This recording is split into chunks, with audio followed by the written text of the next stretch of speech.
योग का अर्थ हमें बहुत समझना है अच्छे से। जो भी हम सुन रहे हैं उसे हम कितना समझ रहे हैं, और जितना समझ रहे हैं क्या हम उतना धारण कर रहे हैं।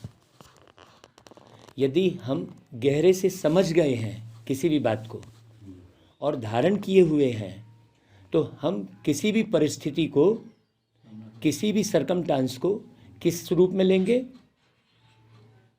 निर्माण के रूप में लेंगे। बहुत अच्छे से समझना। मुझे अपने वस्त्र टांगने हैं, तो टांगने के लिए मुझे क्या करना पड़ेगा? एक ठोकना पड़ेगा। खीले को क्या करना पड़ेगा? मुझे मजबूत करना पड़ेगा। फिर ठोकने के लिए क्या करना पड़ेगा? हथौड़ी मारना पड़ेगा। तो वो खीले को हथौड़ी मारना, वो किसकी गिनती में आएगा? परिस्थिति खराब की गिनती में आएगा? समझना राहुल, खीले को हथौड़ी मारना किसकी गिनती में आएगा? निर्माण की गिनती में। क्यों? क्योंकि मुझे ज़रूरत है, उसमें कपड़े टांगना है, तो मैं उसे हथौड़ा मारूंगा ही। प्रोसेस है। ऐसे ही जिंदगी के प्रोसेस को समझना है। हथौड़ी पड़ेगी ही पड़ेगी। यदि हम सही ढंग से ठुक रहे हैं तो, और इजी वे में ठुक गए तो हथौड़ी नहीं पड़ेगी। और यदि ठुकने में हम गड़बड़ कर रहे हैं तो जोर से हथौड़ी पड़ेगी। तो यदि जोर से हथौड़ी पड़ रही है तो समझो कि कहीं ना कहीं हम ठुकने में कमी कर रहे हैं। प्रॉपर वे में हम ठुक नहीं रहे हैं। हमने निर्माण को समझा नहीं है। बाबा धरती पर आया है, उस निर्माण को हमें समझना है। जब बाबा के निर्माण को हम अच्छे से समझ लेंगे तो हम ऐसे सहयोगी बनेंगे जो हमारे जैसा कोई सहयोगी निकल नहीं सकता। आप देखो, अपने आप से पूछो राहुल, पूछो बाबा कि हथौड़ी खाकर जो खीला टेढ़ा हो गया, क्या करेंगे उस खीले को? फिर नया खीला लाएंगे। हथौड़ी खाकर आप टेढ़े हो गए, है गहरी बात है ना भाई? हथौड़ी खाकर आप जो खीला टेढ़ा हो गया, वो क्या किया, क्या कर आया? वो किस में काम आएगा? वो उसकी वैल्यू पूरी गई, उसको कबाड़ी भी नहीं खरीदेगा। बहुत अच्छे से समझना भाई। तो योग क्या है? बहुत अच्छे से समझना। आज बाबा कहता है, मीठे बच्चे, तुम्हारी बुद्धि में सारा दिन सर्विस के ही ख्यालात चलने चाहिए। क्या बोला राहुल भाई? सारा दिन किसके ख्यालात? सर्विस के। अभी देखो क्या क्या ख्यालात चलेंगे आज सारे दिन। बाबा बोल रहा है, तुम्हें सबका कल्याण करना है, क्योंकि बहुत अच्छी शब्द है। देखो, तुम्हें सबका कल्याण करना है क्योंकि तुम हो अंधों की लाठी। के अलग अलग उपयोग हैं। कहीं पर आपको लाठी किस प्रकार से उठानी है? देखो, जैसे भाई साहब ने बहुत सुंदर शब्द बोला, लाठी मतलब सहारा। अंधे को तो सहारा ही देना पड़ेगा भाई। और लेकिन जो खुली आंख में भी, खुली आंख रहकर अंधा है, उसको क्या करना पड़ेगा? लाठी का। तो समय समय पर अलग अलग लाठी है। तो ज्ञान को बाण भी कहते हैं, ज्ञान को गंगा भी कहते हैं, ज्ञान को अमृत भी कहते हैं। तो कहीं ज्ञान अमृत की तरह पिलाना पड़ेगा, कहीं ज्ञान की गंगा बहाना पड़ेगा, और कहीं ज्ञान के बाण भी चलाना पड़ेगा। बहुत अच्छे से समझना। ऊंच पद पाने के लिए मुख्य, बहुत प्यारी मुरली है देखो, और प्रत्येक मुरली मजबूत बनाने वाली है। यदि हम मुरली सुनकर मजबूत नहीं बन रहे हैं, इसका मतलब हम और कुछ कुछ सुन रहे हैं सारे दिन में। यदि हम बाबा को देखने के बदले देखते हुए मजबूत नहीं बन रहे हैं, मतलब हम और कुछ कुछ देख रहे हैं। बहुत अच्छे से समझना है। ऊंच पद पाने के लिए मुख्य कौन सी धारणा चाहिए? मुख्य धारणा कौन सी चाहिए ऊंच पद पाने के लिए? ऊंच पद तब मिलेगा जब अपनी कर्मेंद्रियों पर पूरा पूरा कंट्रोल होगा, कर्मेंद्रियों पर, स्थूल कर्मेंद्रियों पर भी और सूक्ष्म कर्मेंद्रियों पर भी। अगर कर्मेंद्रियां वश नहीं, चलन ठीक नहीं, बहुत अधिक तमन्नाएं हैं, हबच है अर्थात लालच है, तो ऊंच पद से वंचित हो जाएंगे। तो ऊंच पद से वंचित हो गया तो मिलेगा क्या फिर? ऊंच या नीच, अंधेरा या उजाला, दो ही तो है। ऊंच पद पाना है तो माता पिता को पूरा फॉलो करो, कर्मेंद्रिय जीत बनो, गीत बजा, नयनहीन को राह दिखाओ प्रभु। अब नयन तो सबके हैं, फिर कौन से नयनहीन की बात चल रही है किस गीत में? ओम शांति। प्रदर्शनी के लिए यह गीत बहुत अच्छा है, बहुत ध्यान से सुनना। ऐसे नहीं, प्रदर्शनी में रिकॉर्ड नहीं बजाए जा सकते, प्रदर्शनी में भी रिकॉर्ड बजाए जा सकते हैं। इस पर भी तुम समझा सकते हो, क्योंकि पुकारते तो सब हैं। समझाने के लिए हमें बहुत सारे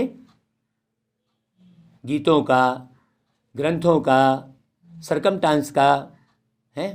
अभी जैसे समझाने के लिए एक पॉइंट यूज किए, अटैची का लॉक जो है बंद हो गया, वहाँ गए तो फिर अटैची का लॉक बंद हो गया। तो मैंने रागिनी से बोला, ये बार बार लॉक बंद हो रहा है, अब इस अटैची का क्या करेंगे अपन? दोबारा लाएंगे? ज्ञान का उपयोग किया तो आपका लॉक बार बार बंद होगा तो दोबारा आपको चांस मिलेगा?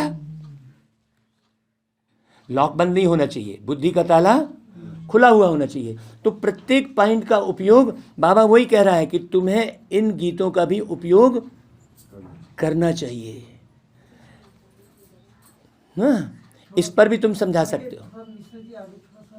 हाँ, आज बहुत अच्छा, ज़्यादा लोग आए हैं, बहुत बढ़िया। परंतु यह नहीं जानते हैं, देखिए पुकारते तो सब हैं, नयनहीन को राह दिखाओ प्रभु, ऐसा पुकारते तो सब हैं, परंतु यह नहीं जानते हैं कि कौन सी राह दिखाए।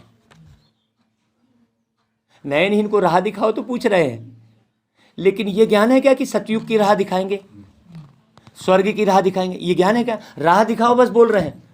भाई आपने हमसे पूछा कि मुझे राह दिखाओ, तो मैं पूछूंगा ना भाई कौन सी राह दिखाऊं, और राह पता ही नहीं है, बस खाली पूछ रहे हैं। देखो कितनी गहरी बात बोल रहे हैं। तो जाना कहाँ है और कौन ले जाएगा? भाई वो प्रभु कौन और जाना कहाँ है ये भी नहीं मालूम। जैसे कि ड्रामा अथवा भावी वश भक्तों को भक्ति करनी है, जब भक्ति पूरी होती है तभी बाप आते हैं। जब तुम, है ना भाई, अंधेरा जब खत्म होगा, बहुत अच्छे से समझना, जैसे रात पूरी होगी तो ही सूर्य उदय होगा। अब रात को 12 बजे तो सूर्य नहीं उदय हो जाएगा। अब कोई रात को 12 बजे कल्पना करेगा नहीं यार सूर्य नहीं उग रहा है, अरे तू टाइम तो देख भाई, अभी तो 12 ही बजा है ना। तो बाबा कहता है कि भक्ति जब पूरी होती है तब बाप आते हैं। इसमें क्या अर्थ समझ रहे हो गीता माता? भक्ति जब पूरी होती है तब बाप आते हैं, इसमें क्या अर्थ समझ रहे हो बताओ? मैं नाम ही भूल गया, बताओ, रोज मिलता हूँ। अरे सृष्टि बहन, हाँ बताओ। भक्ति जब पूरी होती है तब बाप आते हैं, क्या अर्थ है इसका? कितना ध्यान लगाए, हमारे कितना उसको जब किया, उसके बाद जो खुलेगा दरवाजा तब ना। बहुत सुंदर, देखो बहुत सुंदर जवाब दिया भैया ने। भक्ति जब पूरी होती है मतलब हमारा अंधेरापन अगर इतना सा भी बचा है तो बाप की याद नहीं आएगी। अंदर में जरा भी खटका है कहीं भी, आने में, जाने में, मिलने में, जुलने में, आप देखो खटका अंदर में रखे हो मान लो, है ना, अंदर में जरा भी खटका, तो बाप की याद नहीं आएगी। बाबा वही कहता है, कितने दर दर भटकते हैं, अभी भी भटक रहे हो क्या? फलाने ने ऐसा कर दिया, ये भी तो भटकना है।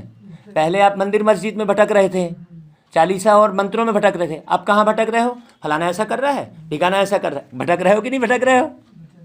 तो जब तक भटकन बंद नहीं होगी तब तक बाप मिलेगा नहीं। मेले मलाखड़े लगते हैं, दिन प्रतिदिन वृद्धि को पाते हैं। श्रद्धा से तीर्थों पर जाना, भटकना चलता ही आता है। ये बात बाबा हम ब्राह्मण बच्चों को सुना रहे हैं, तो इसमें गहराई समझना है। बहुत समय आ जाता है, बाबा मुरली ऐसी चलाते हैं, जो नया व्यक्ति भी सुनेगा ना तो उसको लगेगा हाँ भाई, और जो ब्राह्मण बच्चा है उसको अपनी तरीके से लगेगा। तो बाबा कहते हैं दिन प्रतिदिन वृद्धि को पाता है। बहुत समय हो जाता है तो भी गवर्नमेंट स्टैंप आदि बनाती रहती है, साधुओं आदि के भी स्टैंप बनाती है। एक एक शब्द सुनना। बर्थडे मनाते हैं। यह सब है रावण राज्य का अथवा माया का भपका। इशारे कहाँ दे रहे हैं बाबा? उनका भी मेला मलाखड़ा चाहिए। आधा कल्प से तुम रावण राज्य में भटकते रहे। कहाँ भटकते रहे? रावण राज्य। अब बाबा आकर रावण राज्य से छुड़ाए, राम राज्य में ले जाते हैं। दुनिया यह नहीं जानती कि आप ही पूज्य, आप ही पुजारी, यह महिमा किसकी है? भाई किसकी है? राम विनय भाई की है ना भाई? राहुल भाई की है। आप ही पूज्य, आप ही पुजारी, किसकी है भाई ये महिमा? बाकी दुनिया वाले नहीं जानते। पहले 16 कला संपूर्ण, गीता माता पहले क्या थे? 16 कला। याद आ रहा है? पहले क्या थे? सारे दिन में कितनी बार याद आता है? पहले बाबा बताते जा रहा है। किसको बाबा मुरली सुना रहा है? भक्तों को तो नहीं सुना रहा है। किसको सुना रहा है? राम है, भूल जाता हूँ भाई नाम में, नाम याद नहीं रहता मुझे। पूज्य रहते हैं, फिर 2 कला कम हो जाती है तो उनको सेमी कहेंगे। 16 कला संपूर्ण थे, फिर 2 कला कम हो गई तो सेमी कहेंगे। सारे दिन में यदि आपकी एक गलती भी हो गई तो क्या होगा? कहाँ चले गए आप? समझना अच्छे से। फुल पूज्य, फुल पूज्य, फिर 2 कला कम होने से फिर सेमी पूज्य कहेंगे। अच्छे से समझना भाई। तुम जानते हो पुजारी से फिर पूज्य बन रहे हैं। अभी क्या हो रहे हैं? हम बन रहे हैं, फिर सेमी पूज्य बनेंगे। अब इस कलयुग के अंत में हमारा पुजारी पने का पार्ट खत्म होता है। ठीक है राहुल भाई? कलयुग में हमारा फाइनल क्या कर लिया हमने? पुजारी पने का पार्ट। पुजारी पना मतलब मांगना। पुजारी मतलब मांगना। अरे यार मेरा ठीक नहीं हो रहा है, ये कब ठीक होगा? ये क्या हो रहा है? मांगना। पुजारी पना खत्म मतलब मांगना खत्म, किसी भी किस्म से नुक्ताचीनी करना खत्म। बाबा कहता है कि पूज्य बनाने के लिए बाबा को आना पड़ता है। अब बाबा विश्व का मालिक बनाते हैं। विश्व तो यह भी है। बड़ी सुंदर बात बाबा एक के बाद एक लाइन बोलते जाता है। बाबा विश्व का मालिक बनाता है, फिर दूसरी लाइन क्या बोली बाबा ने? विश्व तो मतलब आपको मालिक यहां भी बनना है ना। विश्व तो यह भी है, और फिर बाबा आगे बोल रहा है वह भी होगी, मतलब मालिक वहां मनुष्य बहुत थोड़े होते हैं। एक धर्म होता है, अनेक धर्म होने से भी हंगामा होता है। अनेक धर्म होने से भी, धर्म का अर्थ क्या हुआ?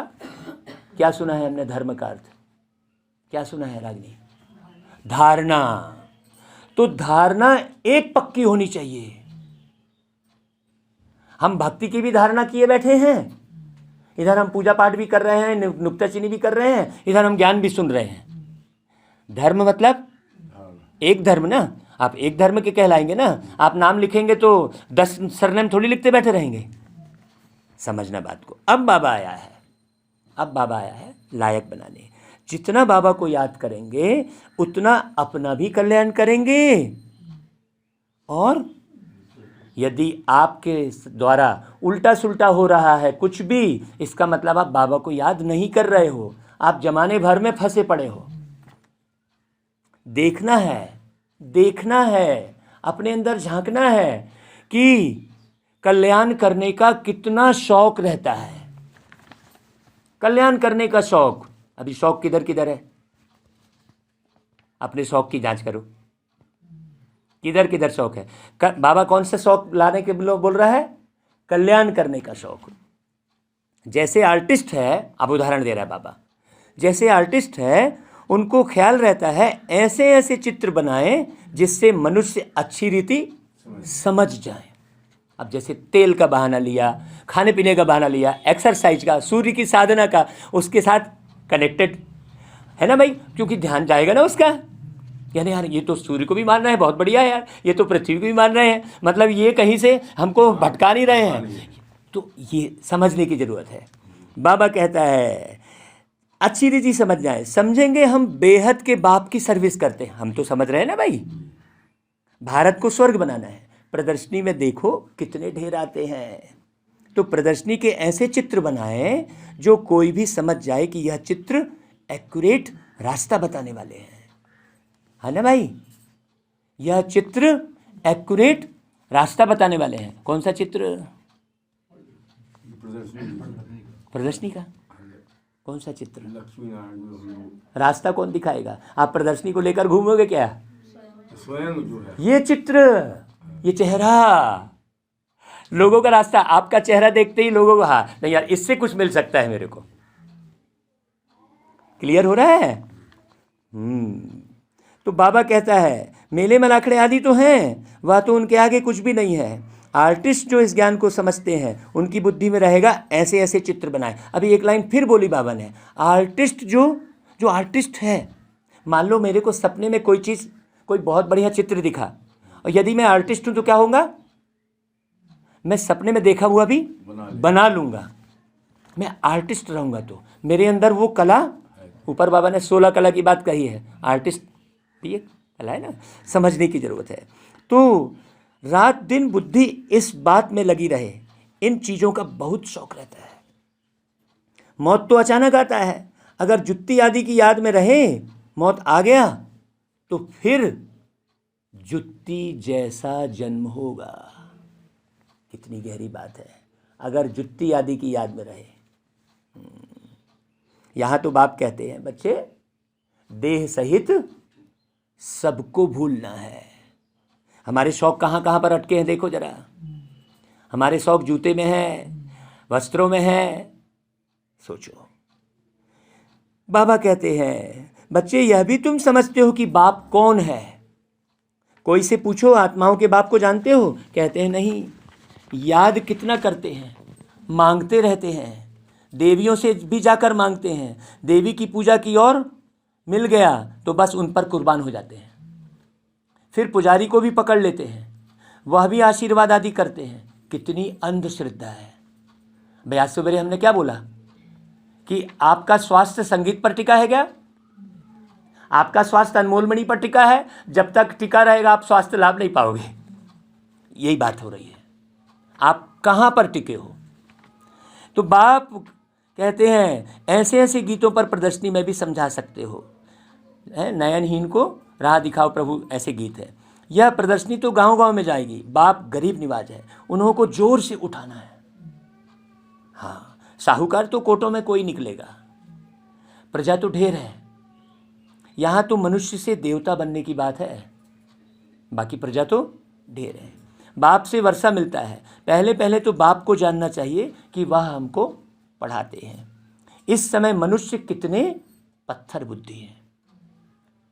देखते भी हैं, इतने सेंटर्स पर आते हैं, सबको निश्चय है बाप टीचर सदगुरु है, यह भी समझते नहीं है। भाई इतने सारे लोग सेंटर पे आ रहे हैं, है ना, इतने बरसों से बहनें सफ़ेद वस्त्र पहनी हैं, लेकिन उनमें कमी ढूंढते बैठे रहेंगे। देखो देख भी रहे हैं, इतने लोग आ रहे हैं, लेकिन फिर भी अब देखो जैसे हम एक्सरसाइज कराते हैं, बाहर ढेर सारे लोग खड़े रहते हैं, बस बाहर ही बाहर देखते रहेंगे, अंदर नहीं आएंगे। ये बात बाबा कह रहा है, उसमें देखो अच्छे से समझना है। एक दूसरा गीत भी है, बाबा एक दूसरे गीत की बात कर रहे हैं। इस पाप की दुनिया से दूर कहीं दूर ले चल, ये गीत भक्ति मार्ग में लोग बजाते हैं। आप उस गीत को बजा के सुना दो भाई, कहाँ कौन सी पाप की दुनिया कौन सी है, पुण्य की दुनिया कौन सी है, समझाने का अवसर मिलेगा। वह भी अच्छा है। यह पाप की दुनिया तो है ही, भगवानुवाच यह आसुरी संप्रदाय है, मैं इनको दैवी संप्रदाय बनाता हूँ। फिर मनुष्यों की कमेटियाँ आदि यह कार्य कैसे कर सकती? जबकि भगवान ही आकर समझा सकता है, तो मनुष्य की जितनी कमेटियां हैं वो थोड़ी कर पाएंगे भाई। यहाँ तो सारी बात ही किसकी है? बुद्धि की है। भगवान कहते हैं तुम पतित हो, तुमको भविष्य के लिए पावन सो देवता बनाता हूं। इस समय सभी पतित हैं।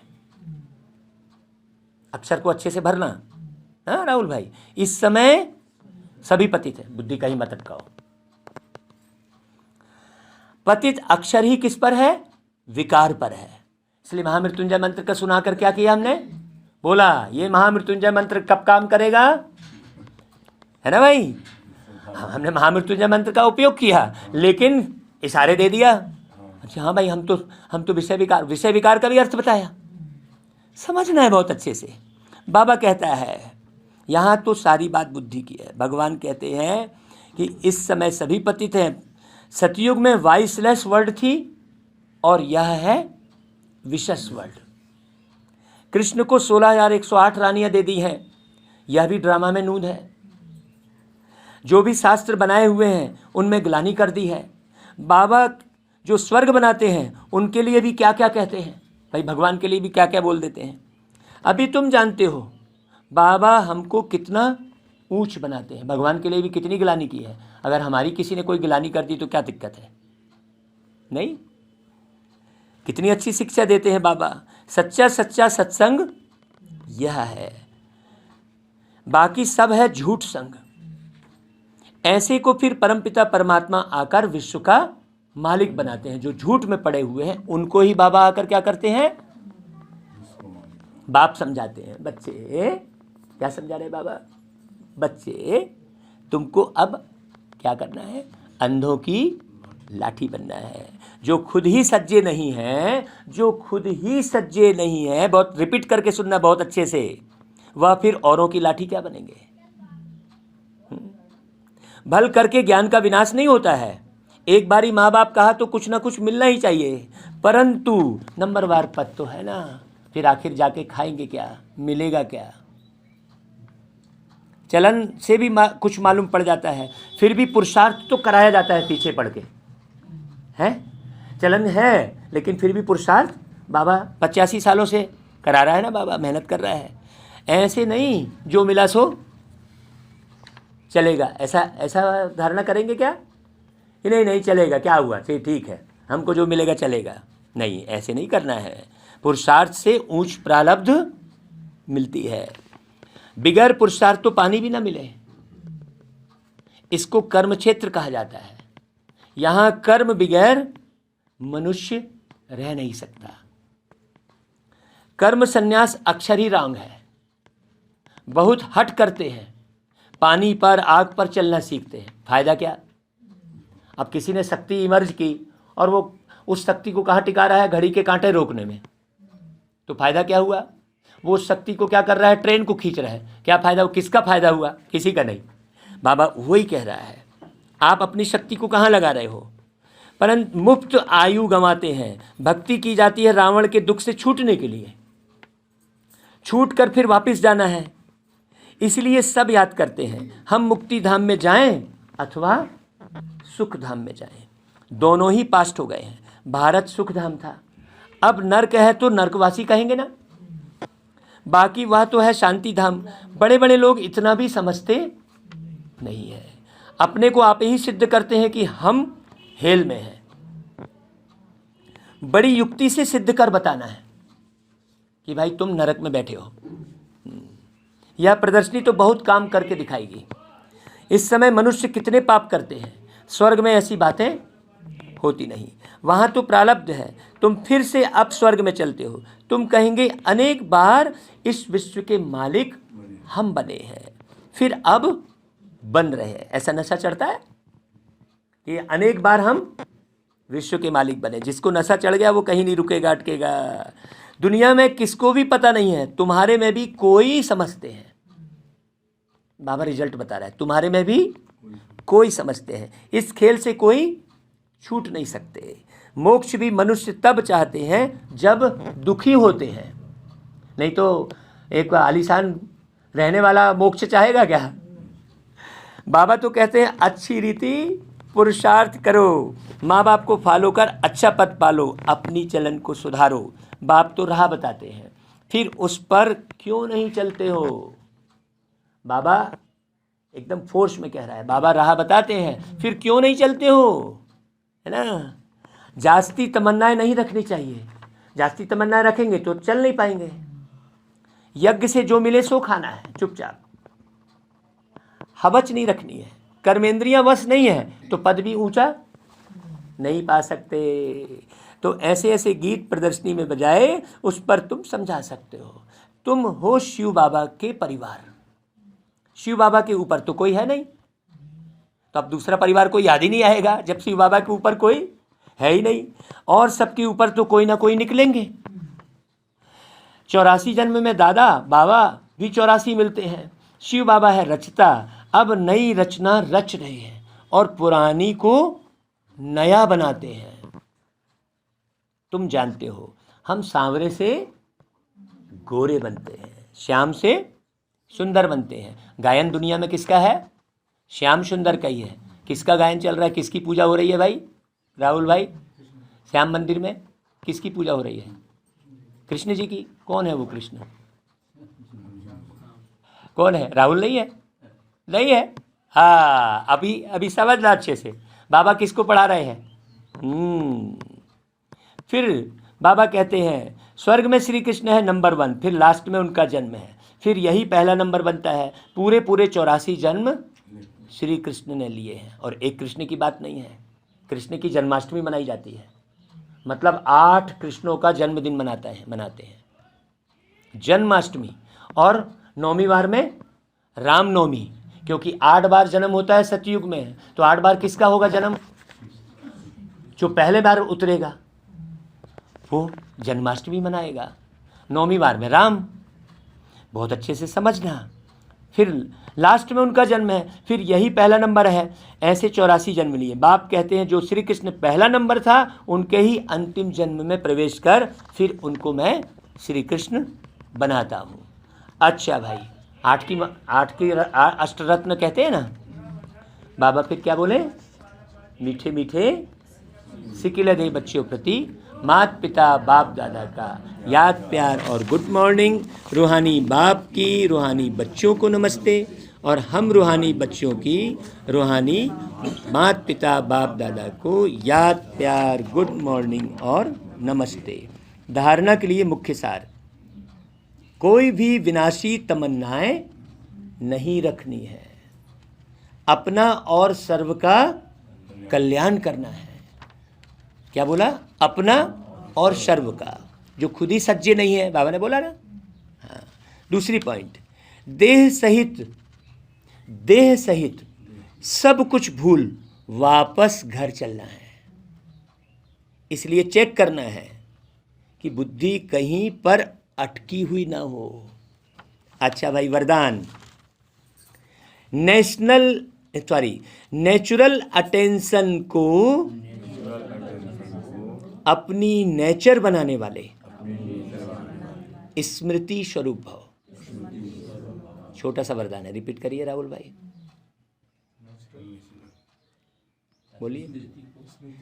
नेचुरल अटेंशन को नेचर बनाने वाले, सिंपल सा है, नेचुरल अटेंशन को नेचर बनाने वाले स्मृति स्वरूप भव। सेना में ये उदाहरण दिया बाबा ने, सेना में जो सैनिक होते हैं वह कभी भी अलवेले नहीं रहते। हाँ, सदा अटेंशन में अलर्ट रहते हैं। आप भी पांडव सेना हो, इसमें जरा भी अलवेलापन ना हो। अटेंशन एक नेचुरल विधि बन जाए। कितनी गहरी बात है। अटेंशन क्या बन जाए? नेचुरल विधि बन जाए। कई अटेंशन का भी टेंशन रखते हैं क्योंकि नेचुरल विधि नहीं है।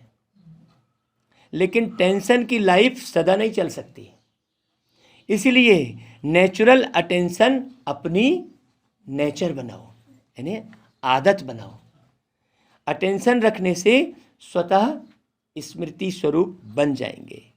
विस्मृति की आदत छूट जाएगी, बार बार भूलने की, है ना भाई। अच्छा, स्लोगन, स्वयं के स्वयं टीचर बनो तो सर्व कमजोरियां स्वतः समाप्त हो जाएंगी। स्वयं के स्वयं टीचर बनो, अपने आप को खुद समझाओ। बार बार किसी से समझने का ओना मत रखो कि कोई मुझे अच्छे से समझा दे। स्वयं के स्वयं टीचर बनो। अच्छा भाई, ओम शांति। मुरली तो समाप्त हो गई। देखो कितने मिनट में ये दिखा रहा है, रिकॉर्ड कर रहे हैं तो 30 मिनट में, आधे घंटे में मुरली पूरी हो गई। अभी आगे मातेश्वरी जी के अनमोल महावाक्य हैं, सुनना है? सुनेंगे सभी? मातेश्वरी जी के महावाक्य हैं। याद का तैलुक किससे है? बहुत सुंदर बात बोली मम्मा ने। याद का तैलुक, तैलुक मतलब संबंध। याद का संबंध किससे है? याद का संबंध है ज्ञान से। आप जितना अर्थ सहित मुरली को सुनेंगे, जितना ज्यादा ज्ञान उठाएंगे, उतना आपकी नेचुरल याद रहेगी। ज्ञान के बिना याद यथार्थ नहीं रह सकती, जब तक आपको पूरा ज्ञान नहीं है। पहले पहले मनुष्य को अपनी सुखी जीवन बनाने के लिए कौन सी मुख्य पॉइंट बुद्धि में रखनी है भाई? मम्मा पूछ रही है, कौन सी मुख्य पॉइंट बुद्धि में रखनी है? पहले तो यह बात समझनी है कि जिस परमात्मा बाप की हम संतान हैं, उस बाप की याद में हर समय श्वासों श्वास उपस्थित रहे। उस अभ्यास में रहने की पूर्ण रीति से कोशिश करनी है।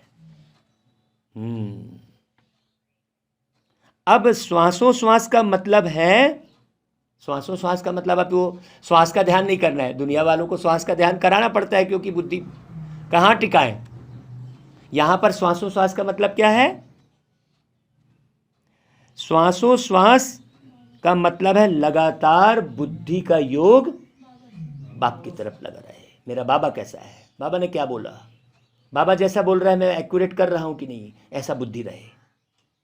जिसको निरंतर योग, अटूट अजपा जाप याद कहा जाता है। यह कोई मुख से जपने वाली याद नहीं है कि आप 108 की माला ले लिए, राम राम जप लिए। यहां पर याद का अर्थ बहुत अलग है।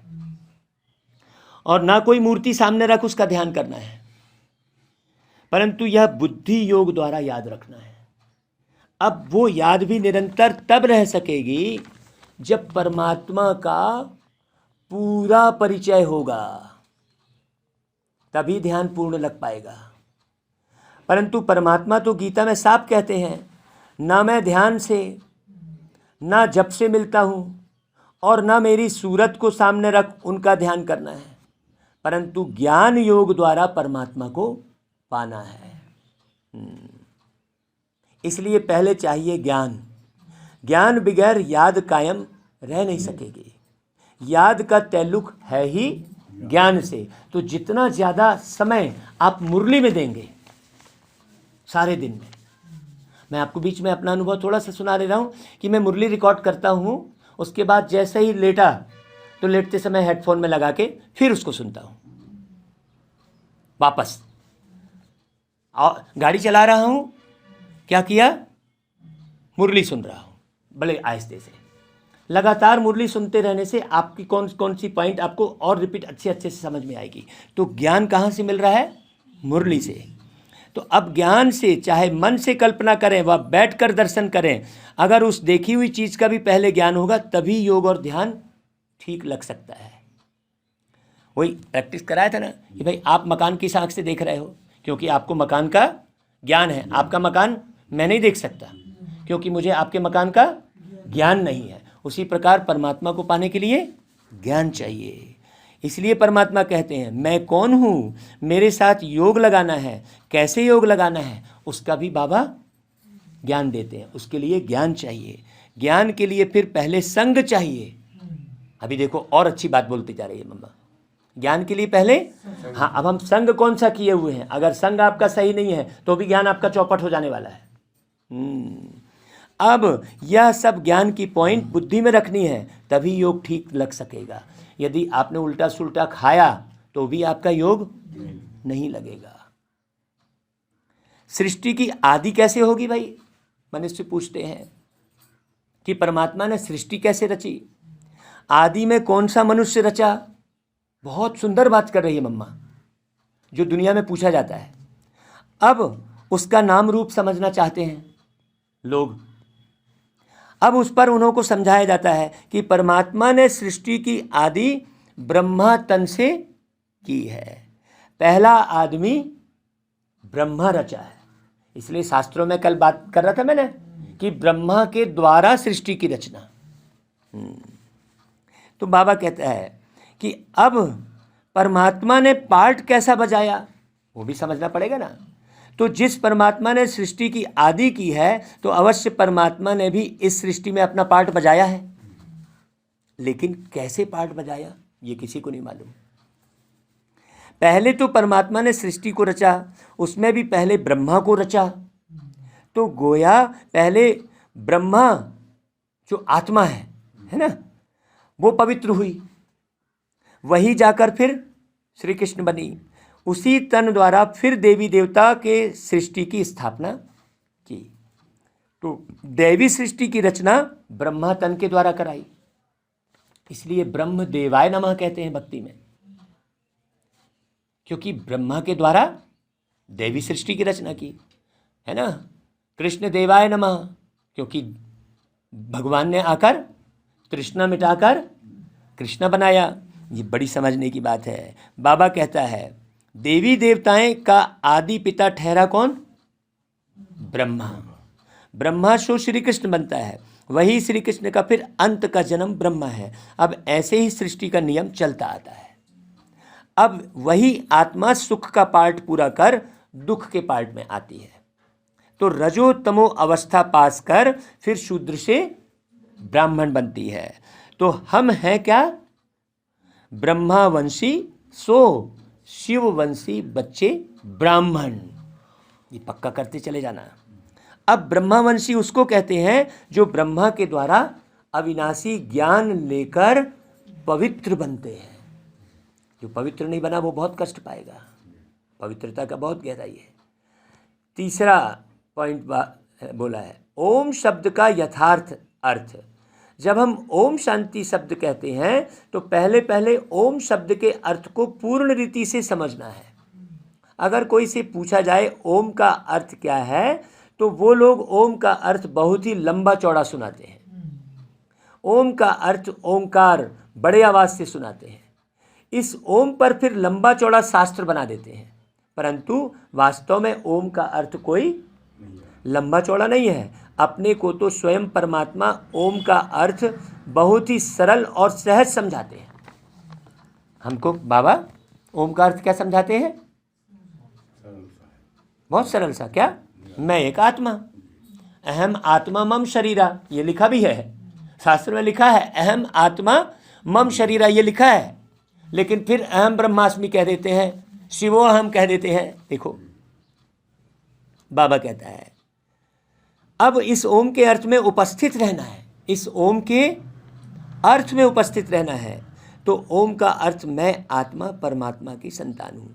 मुख्य बात यह हुई कि ओम के अर्थ में सिर्फ टिकना है, बाकी मुख से ओम का उच्चारण करने की जरूरत नहीं है। अब 100 बार 108 बार ओम का उच्चारण कर रहे हैं, नहीं। क्या बोली मम्मा?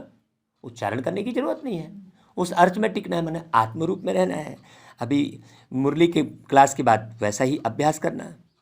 तो बाबा कहता है मुख्य बात यह हुई कि ओम के अर्थ को टिकना, यह तो बुद्धि में निश्चय रखकर चलना है। ओम का जो अर्थ है उस स्वरूप में स्थित रहना है। बाकी वह लोग भल ओम का अर्थ सुनाते हैं मगर उस स्वरूप में स्थित नहीं रहते हैं। हम तो ओम का स्वरूप जानते हैं, तभी उस स्वरूप में स्थित होते हैं। हम यह भी जानते हैं कि परमात्मा बीज रूप है और उस बीज रूप परमात्मा ने इस सारे झाड़ को कैसे रचा हुआ है उसकी सारी नॉलेज अभी हमें मिल रही है। अच्छा भाई, ओम शांति। चलो बाबा को योग करते हैं बहुत अच्छे से और ओम के अर्थ में टिकेंगे आज एकदम।